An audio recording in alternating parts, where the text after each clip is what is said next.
Si Alex Ayala, kabilang na sa elite ng WTA Tour. Sa kanyang kahangahangang performance nitong mga nakaraang buwan, unti-unti nang pinatutunayan ni Alex Ayala na kaya niyang makipagsabayan sa pinakamahuhusay na manlalaro ng mundo. Napakahusay ng kanyang naging kampanya sa grass court season. Una, napanalunan niya ang Birmingham WTA 125 title. Sinundan ito ng pag-abot niya sa 4th round ng Wimbledon, kung saan gumawa rin siya ng kanyang kasaysayan bilang kaunang-unahang Filipina na umabot sa second week ng isang Grand Slam. At sa Berlin Open, umabot siya sa semifinals. Pero hindi doon nagtatapos ang kanyang pag-angat. Pagdating sa North American Hard Court Swing, lalo pang pinatunayan ni Alex na handa na siyang makipagsabayan sa mga pinakamalalaking pangalan sa women's tennis. Sa Washington Open, nakuha niya ang kauna-unahang WTA Tour title at hindi basta-basta ang kanyang naging ruta patungo sa championship.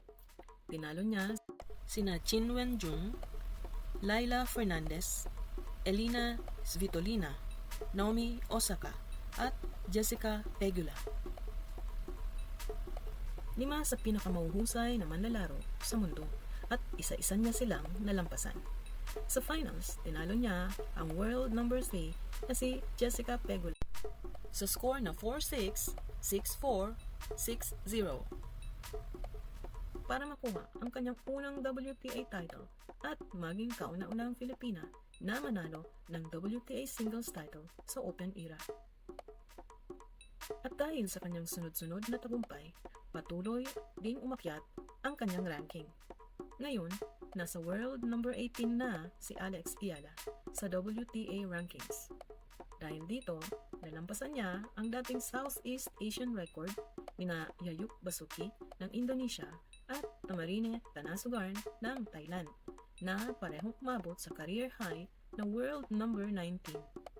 Ibig sabihin, si Alex Ayala na ngayon ang pinakamataas na ranggong manlalaro mula sa Southeast Asia sa kasaysayan ng WTA Tour. Mula sa isang promising young Filipino tennis player, ngayon ay isa na siyang 18th player sa mundo. At sa edad na 21, tila nagsisimula pa lamang ang mas malaking kwento ni Alex Ayala.